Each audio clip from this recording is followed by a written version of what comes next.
today's Sports Authority Board of Directors meeting to order. The last time we were together was November, and it is hard to believe it is 2020. Here we go.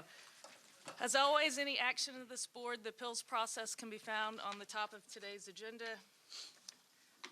You have before you, or actually since our last meeting too, we have a new board member who will be joining us in a moment. Here's Monica. But we're pleased that former Councilman Frank Harrison has joined our board, and he won't get into any trouble for being tardy since he was here with us earlier, so we do welcome him. We're also very excited to be here at Titan Stadium today, and are pleased to have the organization host us, especially during such an exciting time. And we all feel the momentum, and a few of us have our Titans blue on today, and we wish the team and the organization continued success and look forward to another big win this weekend. And tighten up. The last time we were together, it was November 21st. You have the meeting minutes from November before you. At this time, we would entertain a motion to approve the minutes. Move approval. Second. Any questions? Seeing none. The minutes are approved. This moves us to the Executive Director's Report. Monica. Good morning, everybody. Sorry I was a minute late. You have the agenda before you.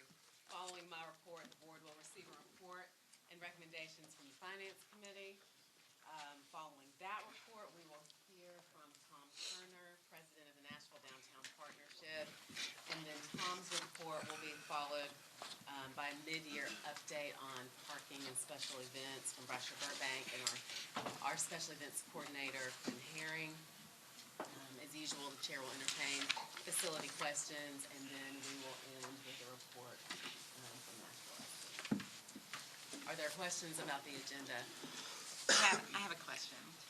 I wanted to ask you about the status of our contract with ICON. That's on my list.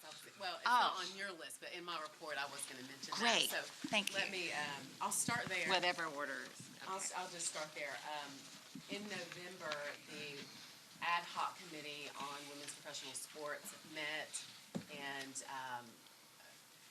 brought a recommendation to the full board asking that we contract with CAA ICON to provide consulting services for this Women's Sports Initiative. And so since that time, we've had a lot of back and forth, just trying to finalize some of the terms and conditions. And Margaret Darby has spent a lot of time with them on the phone, and we're still working through that. So where are we, Margaret, on wrapping this up? We are still in negotiations. We've sent changes back and forth to one another. There's some issues that we are trying to hammer out that are based on the fact that we are a governmental entity, and there are some things that we can and some things that we cannot agree to. And so we're having those conversations.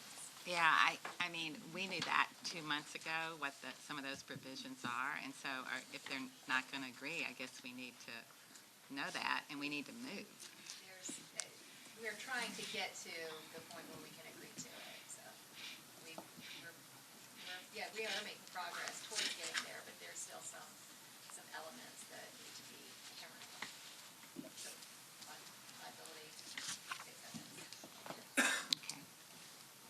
So we hope to hear back very soon. We are planning to hold our first meeting with the Women's Advisory Committee, which is different than the ad hoc committee, next month. And so we are working towards that meeting, but we do need to nail down this piece with the consultant. Thank you. The other thing, real briefly, that I just wanted to mention, because some of you have been around here for a long time and are very familiar with our rhythm and what we do and how we do it. And so typically, we hold officer elections each January, and that is in accordance with our bylaws. Had a couple conversations, mentioned to the chair. We have several members with terms that are expiring in February. And so we are waiting for information from the mayor's office on appointments and reappointments. And so I think it just makes more sense to wait on officer elections until we have our board is finalized and those nominees and confirmations have happened. So we hope that we'll be able to do that next month, but just wanted to let you know why that's not on the agenda for this morning. All right. The other final thing, I did have one more thing that I would mention is the finance manager position. We do have a list of candidates that has gone to HR. And so we are waiting to hear back from them and hopefully we'll begin scheduling interviews.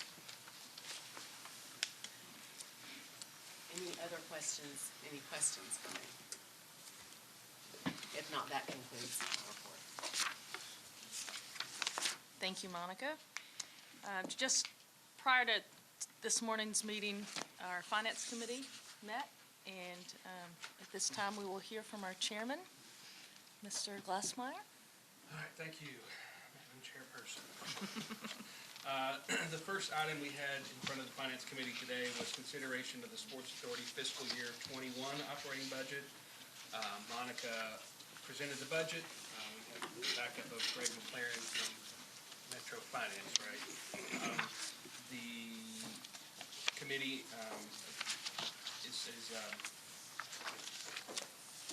moves to approve the budget for fiscal year 21. Okay. Is that my right well- language there? Skip the beat, sorry. Is there, I believe that it's the recommendation It's of the the Finance recommendation. That's the word I Committee was to looking approve the operating Yes. budget for fiscal year 2021. Yes. If there are any questions, we'll entertain those at this time. I'll move approval. Move. Is there a second? Moved and properly seconded. All in favor, say aye. Aye. Any opposed? Seeing none, ayes have it. Thank you. The second item was consideration of the fiscal year 19 Bridgestone Arena audit and agreed upon procedures. We had Kraft CPA, Vicki Grant presenting the no significant findings. The Finance Committee recommends approval of the fiscal year 19 Bridgestone Arena audit and agreed upon procedures. Thank you, John. Vicki did an excellent job of walking through the audit, and if there are any questions by other board members who weren't available, we can entertain those. Otherwise, I believe it's the recommendation of the committee to approve. Is there a motion for approval? Second. Move and properly seconded. All in favor, say aye. Aye. Any opposed? Ayes have it. All right, thank you. The next item that was in front of the Finance Committee was the consideration of the fiscal year 18 and 19 Stewart Logistics, which is our parking management company audit. We had Christina Kirby from Kraft CPA. The reason it's a 2-year audit is because we were waiting on the new contract. So it was a 2-year review. No significant findings there either. So the Finance Committee recommends approval of the fiscal year 18-19 Stewart Logistics audit. Thank you for that committee report. I believe Christina also did an excellent job with the audit there. Are there any questions? Parking is going well here. And at this time, we would entertain a motion for approval. So move. Motion. Second? Second. Motion and properly seconded. All in favor, say aye. Aye. Any opposed? Motion is approved. All right, the last item was consideration of resolution approving expenditures of the Sports Authority funds to complete build-out and furnishings of the Bellevue Ice Center, our portion of the Bellevue Ice Center. Quite a bit of discussion around this. It's a $900,000, well, we offered to pay the $900,000 from our Sports Authority funds. The committee did not feel like we had proper notice, an explanation, a thorough explanation of, where all this, how that we got to this point. So we have, the committee recommends deferral of this resolution until next month's Finance Committee meeting. Okay, there was lengthy discussion on this item. Monica, do you want to chime in at all for other members that weren't present, or? It appears it'll be on Well, next month's It agenda. will- We will for- put it back on the agenda. I think what I would just want to clarify, in case there was miscommunication, is that I did not, I think, yeah. I better, okay. I have not offered any of the Sports Authority's funds up to anyone. That is not my role. I do not have the authority to do that. I did offer to bring it to the board. And so that's just a distinction that I would make, because that is not my role. Thank you. Okay. I don't know, do we need to vote on the deferral of the resolution? Move to defer. There's a motion and seconded. All in favor for the deferral? Aye. That item will be deferred until next month. Does that And conclude? That completes the Finance Committee report. Thank you, Chairman, Thank you. for your report. This moves us on to the Nashville Downtown Partnership update. I believe I saw Tom Turner, who is going to give us an update. Thank you for being here. Is it too late to say Happy New Year? Okay, good. Russell regrets not being able to attend, but we hope he's back in the office on Tuesday, happy and healthy. So just real quick, want to touch on two things related to our partnership with the Sports Authority, and then as a result of that with the Titans and the Predators at Bridgestone Arena. So real quickly, I'll jump into, and do you guys have a screen? Do you see? Oh, okay, cool. Talk about BEEP, which is Best Ever Event Parking. It's the nighttime parking utilizing the Nissan Stadium lots.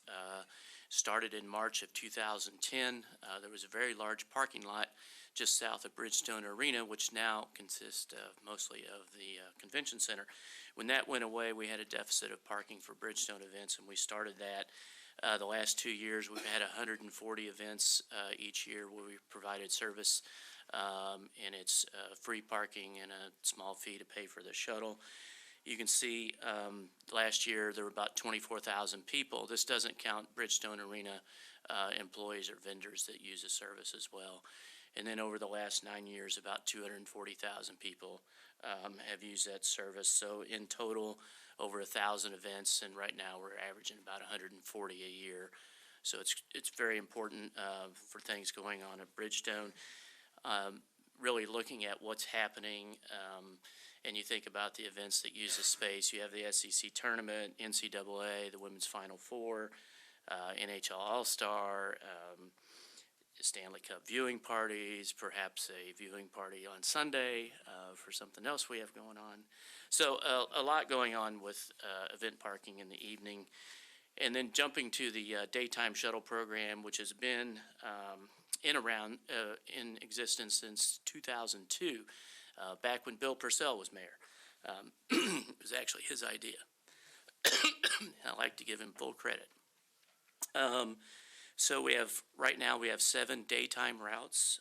We use 31 shuttles and approximately 4,400 monthly users.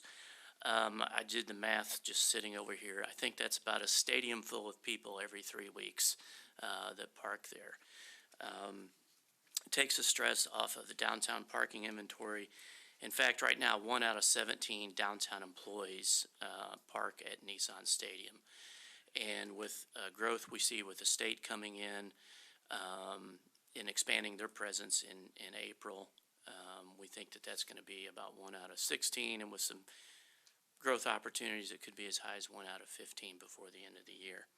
And currently, we operate from Lot A, B, D, F, R, and T, and just part of R. And also use Lot E, which is strictly for walkers. It's the lot closest to the bridge. We thought we'd give the people the shortest trip possible. And we provide the management, kind of the maintenance, and we have safety personnel on staff while we're here. And just some fun facts, the last 4 years, growth in downtown residents has gone from about 8,400 to 13,000, which is a big change, and employees from 57 to 75. But the really big change percentage-wise has been the number of people that have been able to use Nissan Stadium for their daily parking needs. That's grown 116%. And some fun facts on that, the trips per year, just under 2 million last year, about 2.2 million next year. I believe that WeGo provides about 9 million passenger trips a year. So there is a significant service provided here in the partnership with you. Each shuttle removes about 153 cars from downtown streets, reducing overall congestion. If you were to replace this asset with structured parking, you'd be looking at somewhere in the range of $135 million replacement cost. Companies that use this service are incredibly diverse: financial services, engineering, technology, home furnishings. It's just a wide variety of people that use it.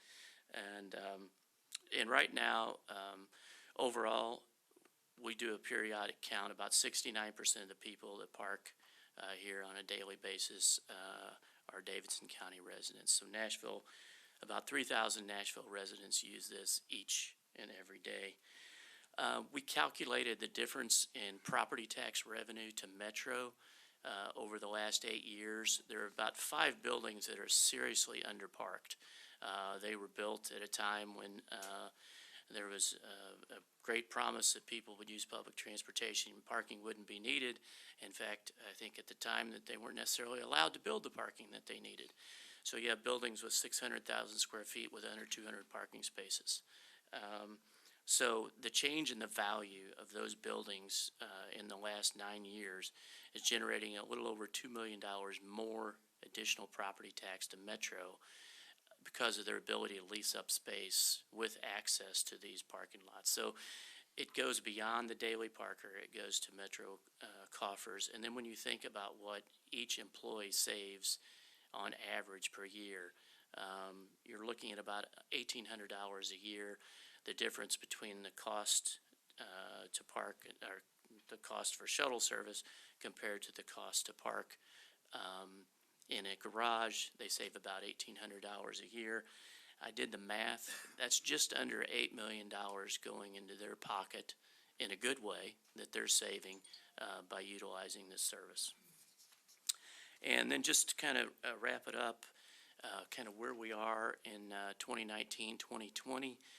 We keep track of our employers and what their growth projections look like.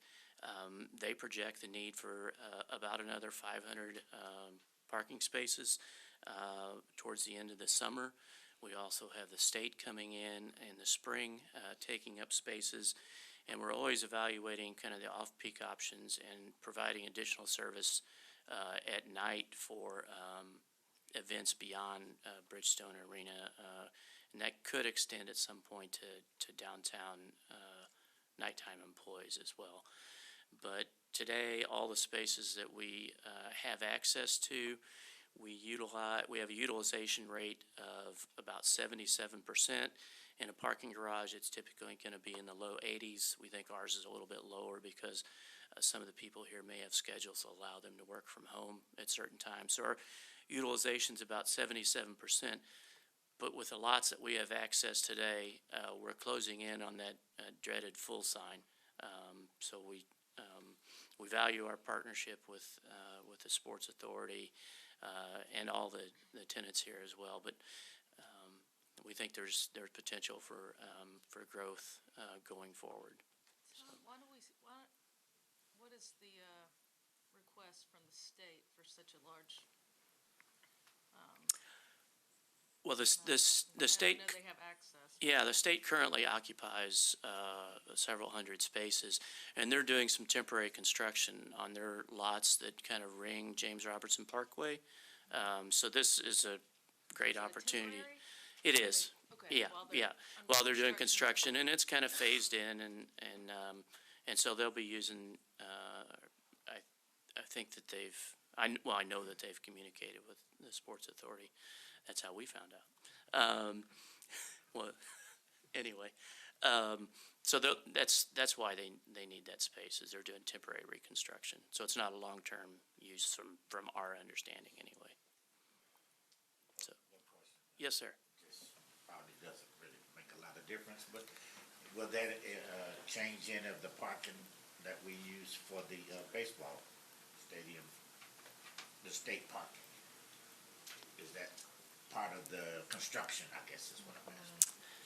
Let's see, for the new baseball stadium? For the present, The present baseball stadium. First There's Tennessee, state parking over there. and how Yeah, we so they, use that for parking. yeah, I think that won't change that. These are the lots right around James Robertson. And so as they close those, they will take space at the stadium temporarily. I think he wants to make sure when he comes to a baseball game, he's got a place to park. I think you're gonna be good. Patrons utilize the Yeah, state parking for baseball. yeah, that's where I always park. Any questions? Not in the garage, but on the surface lot. So I don't, that might have been in there, but you do not pay any rent for these lots. That's correct. And what do you charge people to stay there? Right now, Park. there's no charge to park, but if they want to ride a shuttle, then there's a charge for the shuttle service. And what is that? So the general public rate is $45. I guess if I say it, it's gonna be out, but it probably has to go up this year just because of the cost of providing the service. That's a monthly? That's a monthly, and that's for the shuttle service. And there are some companies that have extended hours that go into later in the day or start earlier in the morning, and they pay additional for that. And is the state paying for these spaces? Are they paying the downtown partnership for them? No, our arrangement's not with the state. That was just more of I just So the probably state- shouldn't have brought it up. state It's not my paying deal. for- So the state already has an option. They have, They exercise an option, and they have the ability to increase that number. I see. Do they pay for that option? That- Okay. All right. I know. anything else? All right. Thank you, Tom. Thank you all. Next up, parking is so exciting. We're continuing with a special parking update. Get a triple dose of parking. That's right. We are pleased to have our partner, Brasher Burbank, with PMC. We have missed him. Formerly It has Stewart been a while. Parking, but now PMC. It's always hard to follow the eloquent Tom Turner, so I'll make this quick here. So, had a great year this year. Monica's asked that we come in front of the board every 6 months now.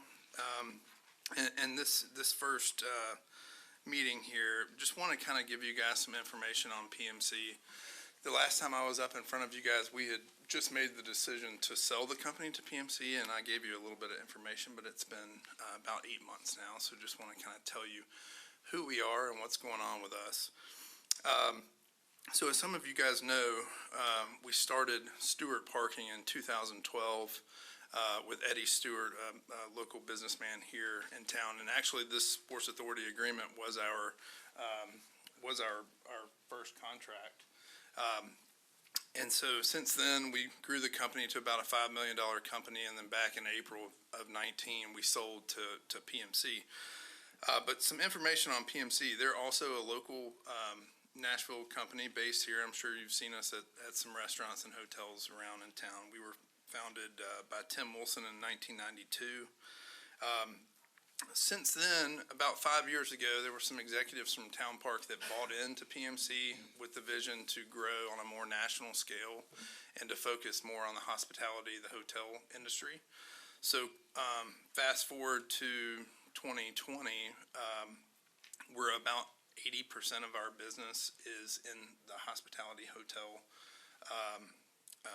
valet vertical. So their interest in our company was that, okay, we have this small local company that's having a hard time growing outside of Nashville. Let's bring them onto our platform and see if we can grow the self-parking vertical outside of Nashville, which is very exciting for me because I now oversee that division. So right now, nationwide, we're at about 3,000 associates. We do valet service, bell service, event parking management, transportation and shuttles, self-parking lots and garages, and hospitality and hospital management. So this is a cool slide for me because, you know, it kind of shows where we're at. This isn't all, we're actually in 60 markets now. Like I said before, mostly in hotel valet, but just a kind of a snapshot of some of the cities, some of the tier 2, tier 1 cities that we're in across the nation.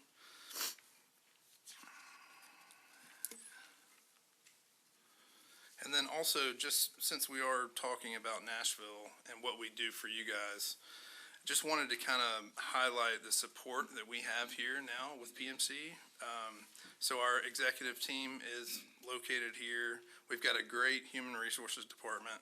Our local staff, clerical support, over 600 local associates here in Nashville, which is amazing. But just a list, I won't go through all of these of the hotels that we manage in Nashville, but you see some pretty prestigious names on this list with the, you know, Hutton, Noel, Holston House, Bobby Hotel. We've got the Tri-Brand Marriott, which is the new hotel in Sobro. And then also the lots and garages, you know, I won't go through all those. Those are probably boring, but the event venues here, obviously Nissan Stadium, Vanderbilt, Belmont, Lipscomb, Arrington Vineyards, Greystone Quarry, the list goes on and on. So really exciting time for us here in Nashville. It's been a fun ride. So the real reason why I'm here today is really to talk about our people, and we've got this we've kind of got this dumbed down philosophy. There we go. You know, it's pretty simple business model here. We start with our people. We take care of them. We train them. We pay them well. We give them opportunity for advancement. Then they provide a great product for our partners and eventually a return for you guys and a profit for us. But I really wanted to focus on our people today and how we have become so successful to hire 3,000 employees and to have 600 here in Nashville. And it really starts with our HR department. So, I mean, think about this in the hospitality industry. So our average rate of hire for employee is 4 days. So we're talking from the first time they go to our website, fill out an application, first interview, drug screen, background check, MVR, second interview to hire is 4 days. That's pretty incredible. Pretty incredible. After they're hired, we provide a world-class orientation process for them. So every orientation class that we have, either our CEO, our president, our COO, or our director of HR is there presenting to them. And we feel like that kind of gives them a personal touch where you can, you know, shake their hand and ask questions, and it makes them think that that they're special. After they're employed with us, we have an AM boot camp, which is, you know, 30 to 60 days after they're hired. They come back to Nashville from wherever they are. We put them up in a hotel. We feed them breakfast, lunch, and dinner. It's a 2-day process where we're training them further on what we do and what we expect of them in the hospitality industry. And then to further that, after that, we send them a new hire survey. So the survey is now allowing them to give us feedback on what we've done, and we use that to better the process. And I will say 100% of Stewart Parking's employees were retained with PMC, and actually there were only 2, which I think they're somehow we're working it out, but only 2 could not actually become an employee because of their other job wouldn't let them have 2 jobs. And so they were working as contractors. Now they're actually W-2 employees. So this slide here. Just as some information that we give them in the orientation process, some of the fundamentals that we have, the opportunity that awaits them in advancement with our company, and then some of the programs that we do that are monetarily based. And this is a cool thing that we do with our HR. We have something that's called daily pay. And if you take yourself back to when you were in high school, or you were in college and you had a job making $8, $10, $12 an hour, and you're getting paid every 2 weeks, right? So daily pay allows them to withdraw funds that they've already earned before that 2 weeks. And it's a $1.25 per charge. They can withdraw any amount. But think about what that does to a young man or woman that's earned that money, that might have, a birthday or a bill to pay or whatever. So it's just a cool thing that we offer to our hourly employees. I thought that was $250 a day. I want to know if you take old people. And I'm starting to think you're trying to recruit. Yeah. Am I doing a good job? Board, Yeah. Well, if you have children or, grandchildren, we are hiring. Another, this was really cool when I was first brought on. We had this deal with TripAdvisor, and this was come up with by our president, and we have this March to 10,000. So we are in the hospitality industry. We work for hotels and restaurants and event venues. And so we decided that every one of our associates that got mentioned in TripAdvisor at one of our locations, we give them $10. So that's a bonus to them.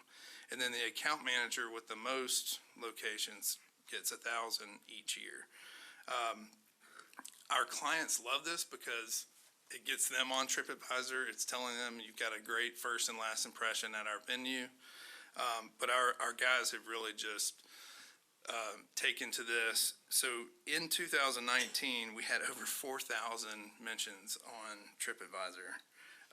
And we're averaging 404 a month. So think about that, what that does across the country to our partners. And that's something that we are strategically rolling out on the self-parking and event management side as well.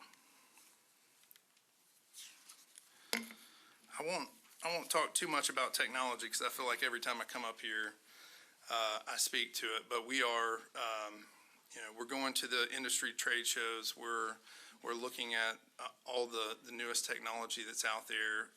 I've talked about it before, but we use the highest end automated kiosks for our parking.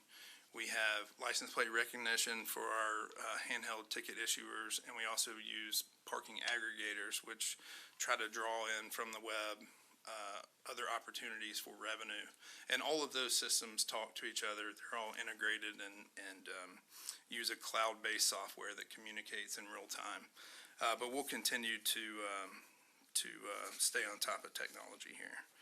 And then, let's see, the last slide, this is my Sean Henry slide here. We'll brag on ourselves a little bit.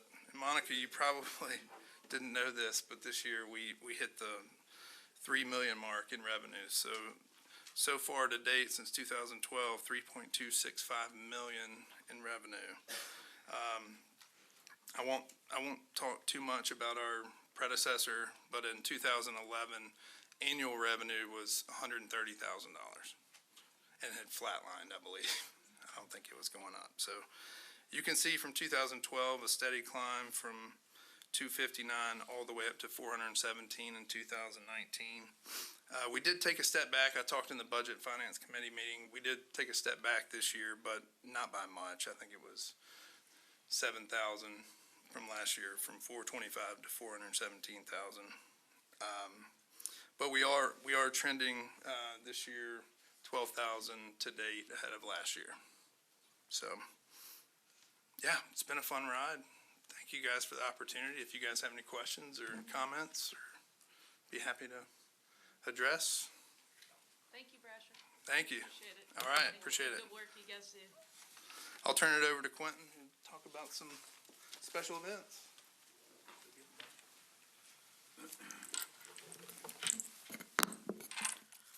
Morning, Board, and Happy New Year. Quentin Herring, Metro Sports Authority, Special Events. So Brasher has kind of given you an overview of the revenue numbers. I just want to kind of speak about our number of events and how we're trending for that. And just kind of give you, first off, just kind of an overview of the program.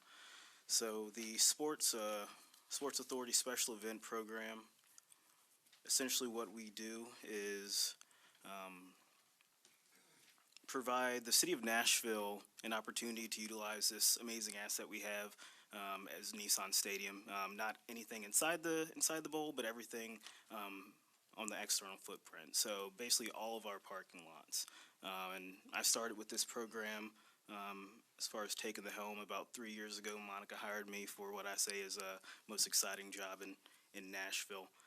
So I'll basically give you our total number of events for last year and this year, but included in that count for the number of events that utilize the parking lot will be, departments for Metro, Ascend Amphitheater, concert parking, and also their employees park here at the stadium. Metro Parks events, Bridgestone Arena marshaling, so I might get a call from Bridgestone Arena. They'll say, hey, we have Justin Bieber in town. We need somewhere to put 35 tractor trailers. Can you help us out? And we always, do our best to help out. And also with that is just any civic event and parking application that I receive. So that could range from, an awareness 5K walk or run, or Joe Smith from Ohio who's calling and saying, hey, I'm on my way into Nashville and I need somewhere to park my RV so I can park my family for the weekend. So we run the gamut for everything. So for FY19, our total event number was 250 events, and that's encompassing all of those that I kind of ran through. And this year we are trending at about 150 events in parking. So we had 150 as of last month, December 2019. And in the packet that Brasher handed out to you guys, the very last page is basically just kind of a list of notable events and also the number of events and revenue that I'm going through right here, with also a map of the parking lot, just to give you a frame of reference. So some of the most exciting events that we had this past year, I'll start with film permits. Film permits is also a part of what we do for the program. One of the most exciting events that we have pretty regularly is Tell Me a Story. Tell Me a Story is a show that's on CBS every week, and what we do for them is we offer a base camp area. So we'll have a designated lot. They'll put their trucks there, they'll park their crew there, and all the extras that are coming out for the day, they'll park there and they'll shuttle to be on location.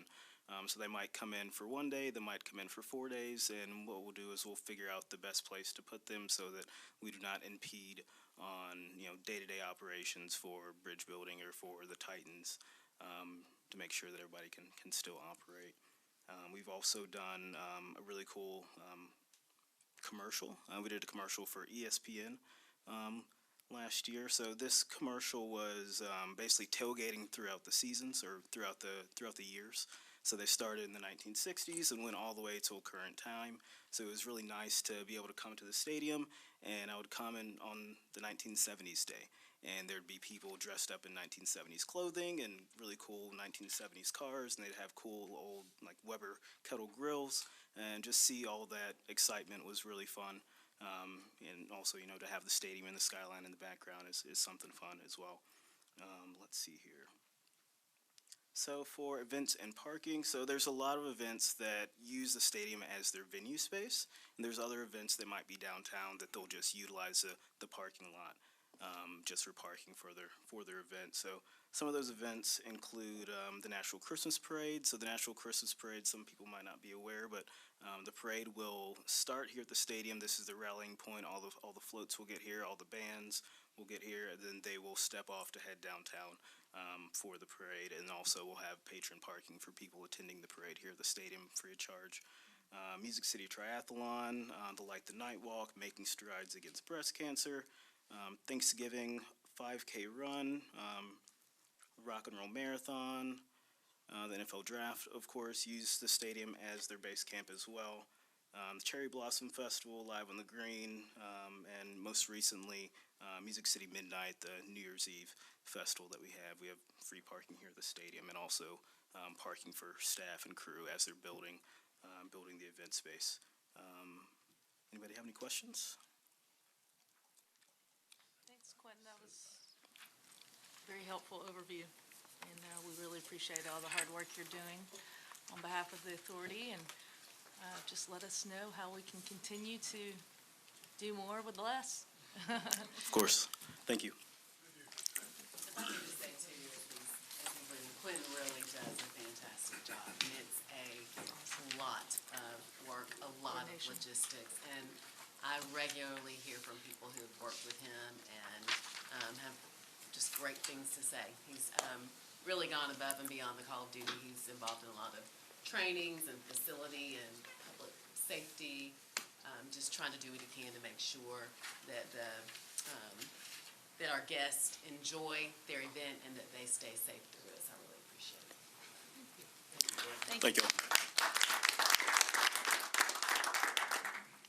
This moves us to facility questions. This is the portion of our agenda where we can entertain any questions regarding our facility partners that are not on today's agenda for a formal presentation. I do want to note that certainly congratulate the Predators for being a part of the most successful Winter Classic out in Dallas. That was, I know, a tremendous effort. Certainly not the game time result necessarily, but really they continue to make us proud of Nashville and of being affiliated with their organization. And so congratulations, and certainly also we have a new coach, right? So look forward to. Yeah, you guys have been a little busy, and so congratulations, and look forward to the spark that Coach Hines has put in place. And so if there are any questions for the Predators, and then also our friends at First Tennessee Park held a very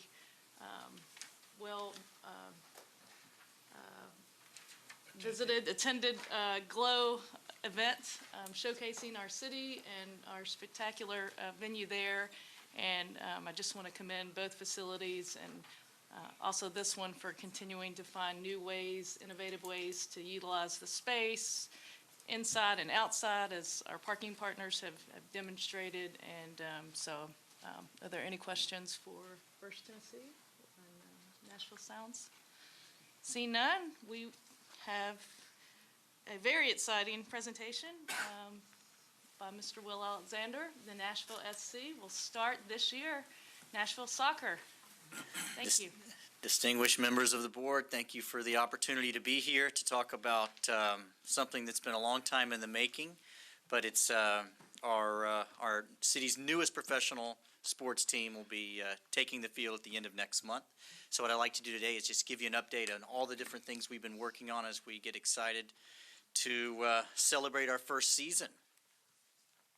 What I'm going to do today is talk about really four main areas of the club and all the effort and things that have been going on related to people, infrastructure, our front office, and then some of the events that we've had take place over the last couple months and what lies ahead for us. Before we get into anything, though, I want to talk about our values. I certainly won't go through everything here, but everything we do is really driven by these pillars. We take a step back and make sure that what we're doing is consistent with where we want to take this club and what our true identity is. But a few that we want to highlight is authenticity. We want this team to be uniquely Nashville.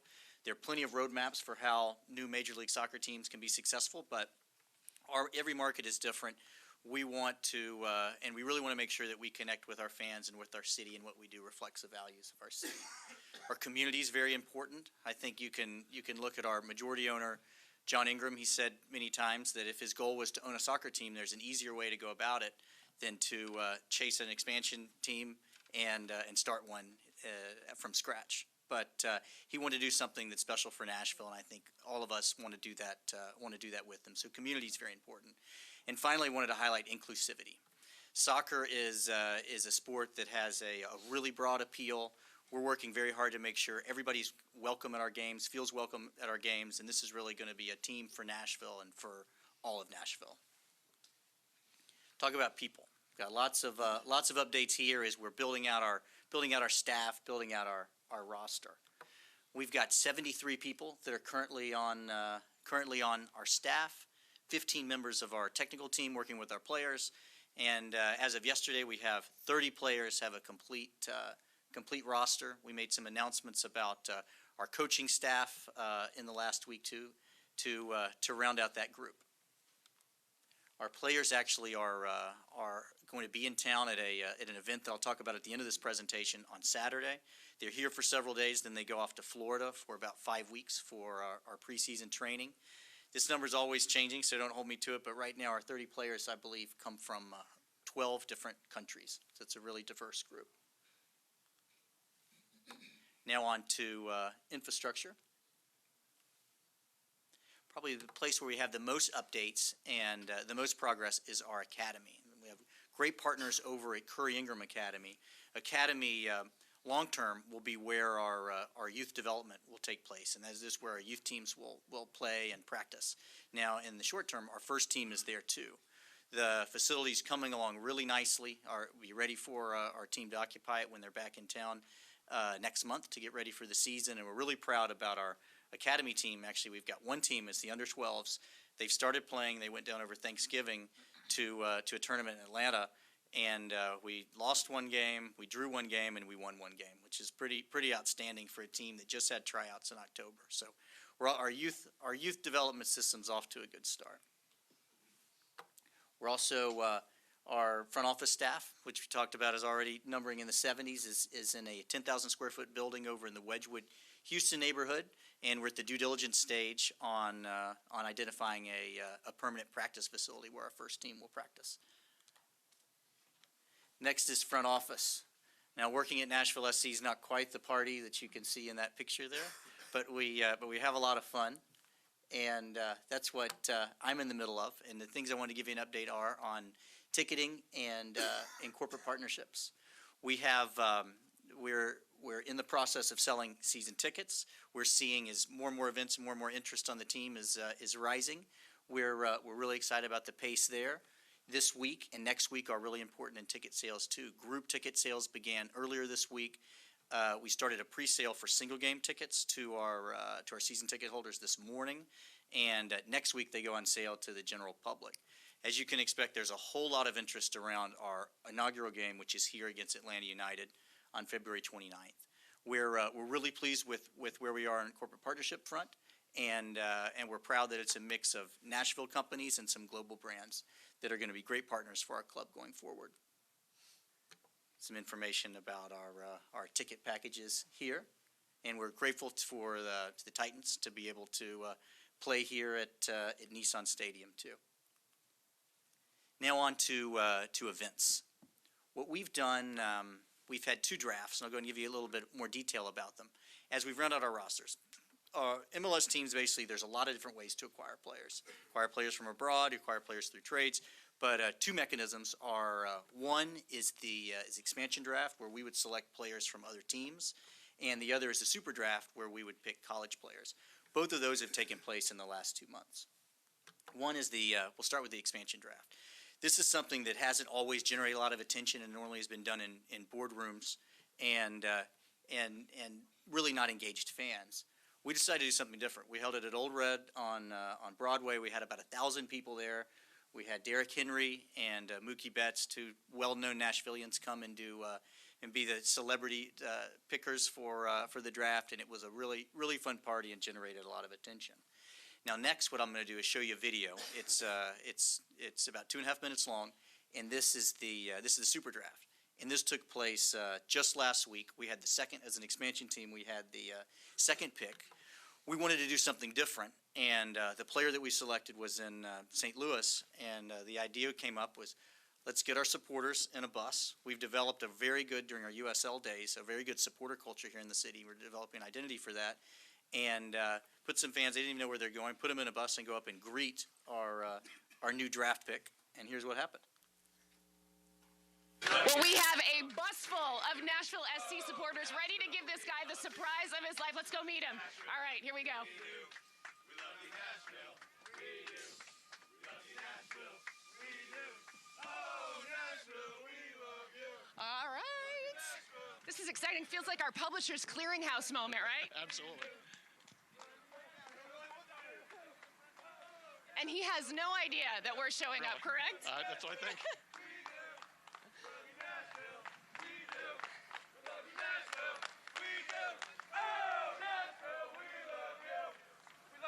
All right.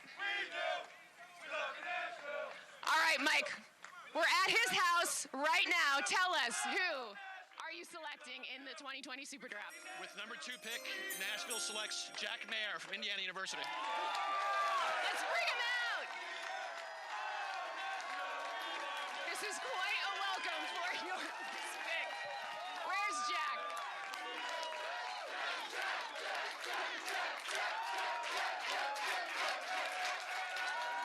All right, guys, come on.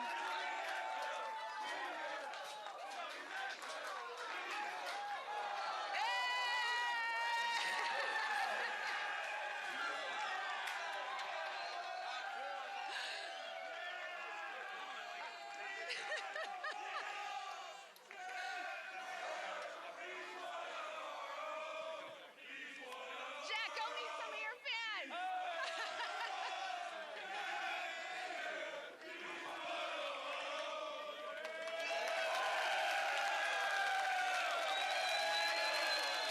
All right, Jack. How are you? Congratulations. All right, I have to ask you, what was going through your head when you realized there were all of these supporters in your front lawn? I mean, it's a dream come true. I mean, to come to a team in a city like Nashville, I mean, the sky's the limit for this, and the whole environment that's here, surrounded by my family and friends, I think that this is really special, and I'm so glad that Nashville picked me. And a little birdie told me that Nashville was the team that you wanted to go to.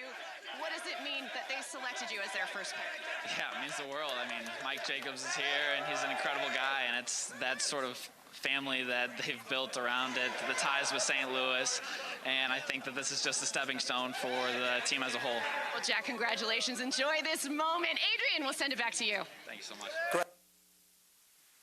So that was a fun moment. I heard from friends all over the country. Some are not MLS fans and had no idea that there was a super draft going on. And the reason why is because over 8 million people saw that. It was much bigger than the draft pick as it went around the country. It was a human interest story that made people really feel good, and it was different, and it was really a big success.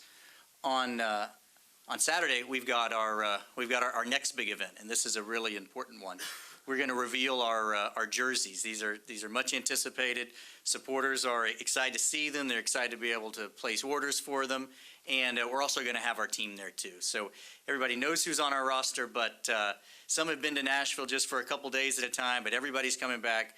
The season's really about to officially begin with preseason, and it'll be great to have all the players together for the very first time, and the fans. So I'll invite everybody here to come join us if you're free Saturday. I'll send you the details about it, and this is kind of the overall story of where we are, and we're about 44 days away from our opening game. So thank you very much for the chance to come and talk about Nashville Soccer Club.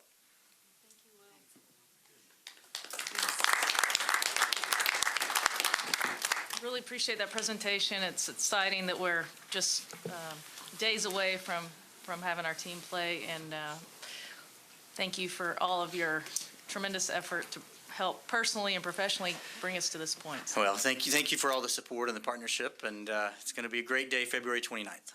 Absolutely. Thank you. Okay, great, guys. That, believe it or not, rounds out our agenda.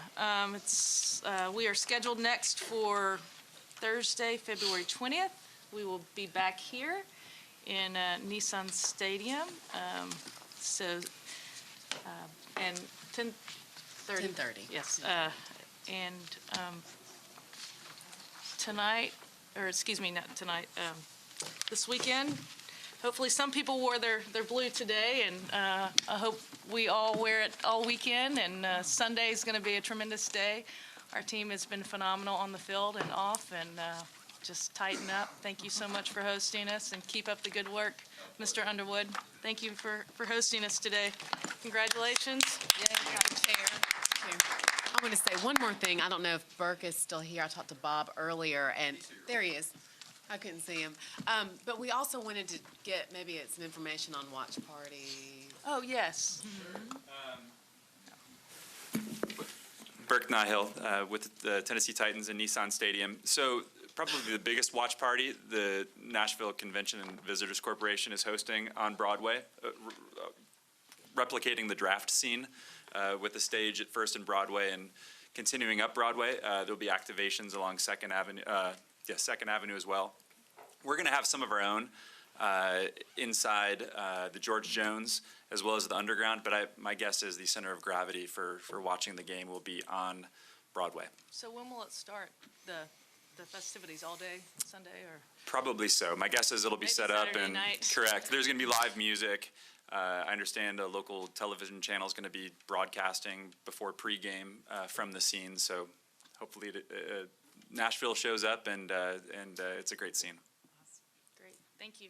Very welcome. Okay, guys, it's been a tremendous meeting. Pleased to have Frank with us, Councilman Harrison, join us today for his first meeting. And seeing that there's no other business, we would entertain a motion to adjourn. We are adjourned. Thank you.